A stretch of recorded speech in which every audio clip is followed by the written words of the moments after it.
Well, hey everybody, welcome to our online service this week. We are so grateful that you have decided to make this service a part of your day whenever you might be watching it. My name is Josh Erickson, and I'm one of the pastors of Parkridge Presbyterian Church, and I'm so glad to be with you through this service. Today's service will feature a message that I'll be offering about the importance of embracing the value that people of all ages bring to the table as we try to make our way forward in this complex and ambiguous time in our world. We'll have some music as well, and we hope that's a blessing to you. So thank you again for joining us, and as we move on to our service, I do want to remind you that if you haven't subscribed to our channel, we hope that you will. Well, again, thanks for joining us, and I hope this time together is a blessing to you.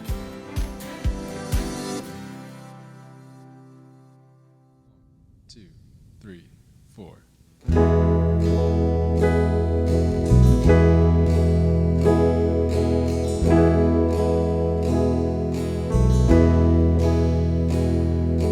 Light of the world, you step down into darkness. Open my eyes, let me see beauty that made this heart adore you. Hope of a life spent with you. So here I am to worship, here I am to bow down. Here I am to say that you're my God. You're altogether lovely, altogether worthy, altogether wonderful to me.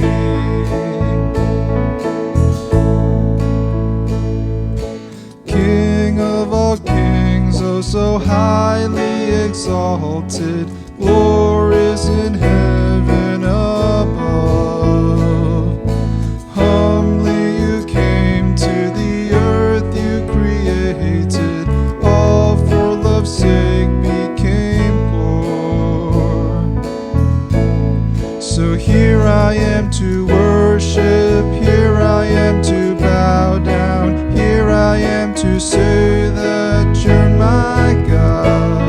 You're altogether lovely, altogether worthy, altogether wonderful to me. And I'll never know how much it costs to see thy sin upon that cross. And I'll never know how much it costs to see my sin upon that cross. So here I am to worship, here I am to bow down, here I am to say that you're my God. You're altogether lovely, altogether worthy, altogether wonderful to me. So here I am to worship, here I am to bow down, here I am to say that you're my God. You're altogether lovely, altogether worthy, altogether wonderful to me.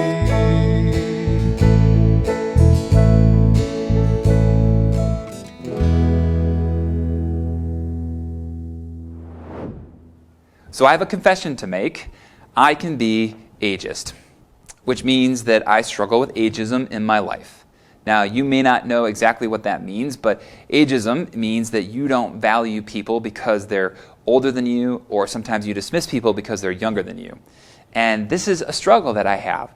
And recently, I was reminded of something I said a few years ago that was pretty much an ageist comment. And I need to tell you that I'm sorry for that. And I want to just acknowledge that this is a struggle that I have. Now, this is not something I'm just confessing to you because I want to clear my conscience or become more right with you or right with God, which is also true. But I also am bringing this to your attention and to our attention because there's a challenge that we face in our world today that is we need really people of all ages to be contributing and influencing our way towards the future. This is true in every aspect of our lives because of the kind of world we live in today. We live in this volatile, this ambiguous, this complex, this unpredictable world, and because of that, we need people of all ages to help us make the steps into the future. We need people to have a sense of the wisdom that they've gathered over time. We need people who are able to serve as connectors between people, and we need people who are seeing the world for the future that it is, which is different than any other time before. Because before, when life was a little more predictable, a little more stable, the reality is you could kind of see what's coming. But we can't anymore. Now, we've known that is true for a long time, but if there's a few years that have proven that that is super true, isn't that what the last few years have been? Unpredictable pandemic, unpredictable social change, unpredictable climate change. All these changes were not things that we saw coming, but things that we needed to react to, and we needed all ages to help us get through them. Now, this is a value that I hope we can have because we know there's something that people can contribute. But specifically, if we are people who are seeking to be the kind of people that God wants us to be, then we want to pursue this even further because we know how valuable people of all ages can be, even if we don't always see it for ourselves. And one of the places where we see this so clearly is in the story of how the leader Samuel came into being a leader of the kingdom of Israel. That because he was in a position to be lifted up and connected by people and gather the wisdom from the people that had gone before him. And in the story of how Samuel becomes a leader of the people of Israel, we can see exactly how much God wants us to be true for the people of God. Now, to set the stage and remind us of the story of Samuel, we need to understand that he had a mother whose name was Hannah. And Hannah was at one point in her life struggling to become pregnant. And on one of her trips to the temple in the time of the kingdom of Israel, she made a promise to God that if God would bless her with a child, then she would dedicate this child to God's service and leadership in the kingdom. Now, back then, they thought that God would allow people to get pregnant or not. We know that's not how that works. But what's more important is she understood the gift of a child in her life, that if that happened, she would dedicate it to God's work in the world. Now, God, in the story, she gets pregnant. It says after some time, so maybe it just wasn't her time yet. After some time, she gives birth to a child, and his name is Samuel. And when he was of age, she brought him to the temple to become a student so he could become a servant in God's kingdom. Now, this was really faithful of her to do so, but we need to remember that she didn't just bring him and just drop him off and say goodbye, but put him in the charge of the prophet whose name was Eli. And Eli was the high priest of the kingdom of Israel at this time. He was the leader of the kingdom of Israel at this time in many ways because they didn't have a king yet. Now, the problem was that Eli had two sons who were not growing up in the ways that Eli really would have wanted them to become than the next leaders of Israel. It says that they were wicked in the eyes of the Lord. And that's why it's so important that Samuel was willing to be a leader as God wanted him to be. Now, Samuel was growing up in the temple, and he was learning how to do the things that he needed to be so he could be a priest. So one evening, when Samuel was asleep, he heard someone speaking to him that just simply said his name, Samuel, Samuel. Now, Samuel heard this, and he assumed it was Eli calling him, and so he got up and went to Eli, and he said, "Here I am." And Samuel said, "I didn't call you. Go back to sleep." Now, this happened a second time, and so Samuel gets up, goes back to Eli, and says, "Hey, what do you need?" And at this point, Eli realized that it wasn't that Samuel was just hearing something, it's that he was feeling or hearing a prompting from the Lord. And with the wisdom that Eli had from the time of his service to God, he said to Samuel, "Samuel, I think God is speaking to you. So if you go back to bed and you hear it again, next time say, 'Speak, Lord, for your servant is listening.'" So Samuel goes back to bed, listened to Eli's advice, and then God spoke to him one more time. And he said, "Samuel, Samuel." And he said, "Yes, Lord, speak. Your servant is listening." And in that moment, because he was willing to listen to Eli, he was able to hear from God. And God spoke to him and said, "I'm about to do something amazing in the kingdom of Israel, and it'll be reverberating around the world. And anybody who hears of what I'm going to do, they're going to have a tingling in their ears," which is like a Bible way of saying, I'm about to do something great, and you are going to be a part of it. Now, the great thing that God did was to turn Eli into. Now, the great thing that God was going to do was God was going to raise up Samuel to be the next leader of Israel, who would be the one who would bring about the kingdom of Israel, and specifically would go on to help David become the king that Israel needed to lead them.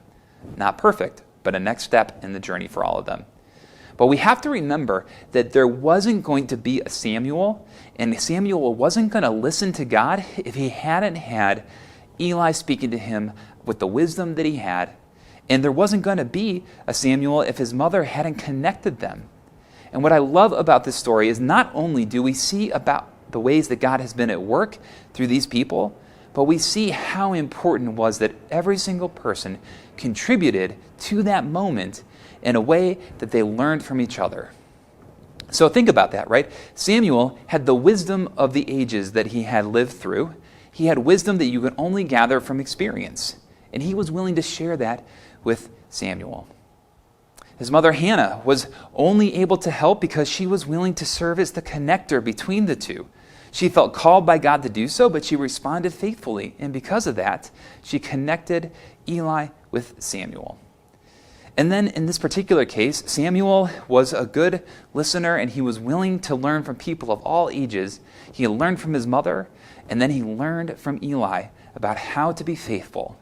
And because of that, he was able to respond to God's prompting and live out God's grace in his life. And what we want to do is we want to see this story as a reminder of how important all these things are for our lives. Because as we make our way forward into this volatile, to this ambiguous, complex, and unpredictable world, we really do need all people contributing and helping find our way forward. Now, I want us to remember that while some of these things do kind of break down with generational norms and are to be expected, some of these things don't always happen just because someone's older or younger. Sometimes it's a product of having the specific experiences that someone's had that allows them to see something that you can't see. But generally speaking, also, there are some things we need to see about how we can do this better together, looking at the wisdom and the connections and the understanding of the world. Now, when we think about going forward in this time, we have to value those with the wisdom of experience. Those that have wisdom from their experiences and those who have gone before have a sense of how to see things for what they really are. And when we can bring that into the mix, we are better together because of it. But then there's people who are sometimes often in the middle, finding themselves in the middle generations or the middle ages or the sandwich between the old and the young, and they have an opportunity to connect people who need to be connected. Because they can see a little clearly the wisdom of the older generations, but they can see the opportunity and the capacity of the younger because they're in the middle. And if the people in the middle are able to connect, then we're able to see better the way forward.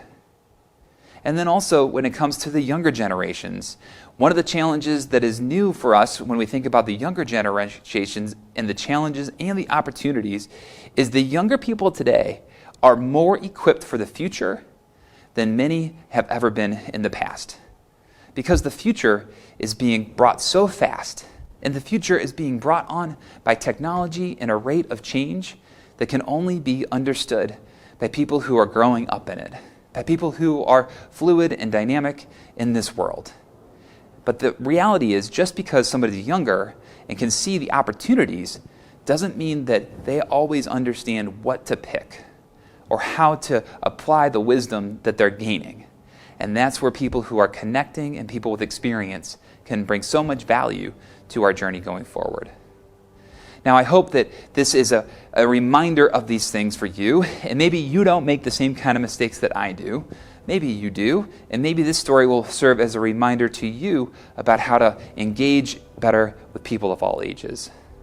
But the reality of making our way forward, whether it's as a church, whether it's in our families, whether it's in a workplace, whether it's in some kind of other organization that we're all in need of what every single person brings to the table. Every single person in your life has something to add to your journey, just like you have something to add to their journey. And we all need the wisdom and experience. We all need the connections, and we all need a sense of how to make the world a better place that comes from people of all ages coming together. It's what God wants for our communities. God has wanted this from ages gone by to this very day. But it's also something that God wants to make sure that each one of us is pursuing in our lives. Because it's not really a question of whether God wants this for us. The question is whether are we going to embrace this. And God wants us to embrace this so desperately. So if you have wisdom to offer that wisdom and do so in kindness. If you need to show trust to someone because they have the wisdom to offer, extend that trust to somebody. If you find yourself with the ability to connect people so that there can be a better cohesion between those with wisdom and those who need to be trusted, let's do that too. But if you find yourself with a sense of the future and an understanding of where things are headed, why don't you be someone who steps out into the future and leads in a people in a way that they need to be led? But remember also that there are people who have wisdom and want to trust you. And if you're willing to listen to them, it can be all for the better. So all told, I think we can see it's not a question whether or not God wants us to embrace what people of all ages and levels of experience can bring to the table. We can see that's true, and we can understand the mistakes that happen and the risks that we take when we don't do that. But what's also true is the question not whether that's what God wants, but whether we're going to do it. And I want to encourage us to be people who do what God wants, to be people who embrace the wisdom and experience of people who have gone before, to trust one another in these kind of situations, to connect with one another as we need to be connected, and to go boldly together, collectively bringing all that we can to the table into the future that God has given to us. When we do this, we live into the calling that God has on each and every one of us. And God wants us to be these kind of people as we go forward.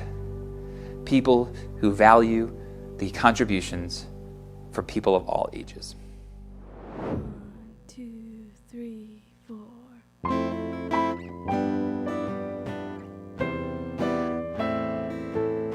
There's torn up pages in this book, words that tell me I'm no good, chapters that define me for so long. The hands of grace and endless love dusted off and picked me up, told my heart that hope is never gone. God is in this story, God is in the details, even in the broken parts. He holds my heart, He never fails. When I'm at my weakest, I will trust in Jesus, always in the highs and lows, the one who goes before me. God is in this story. So if the storm you're walking through feels like it's too much and you wonder if He even cares at all, hold on tight to what you know. He promised He won't let you go. The song of healing's written in His scars. God is in this story, God is in the details, even in the broken parts. He holds my heart, He never fails. When I'm at my weakest, I will trust in Jesus, always in the highs and lows, the one who goes before me. God is in this story. If it reads like addiction, if it reads like disease, He's the one who frees the prisoner, He's the healer of all things. If it reads like depression, if it reads broken home, He's the one who holds your sorrow, He won't leave you here alone.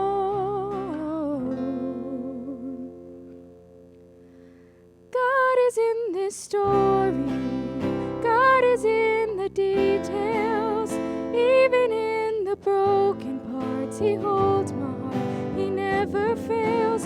When I'm at my weakest,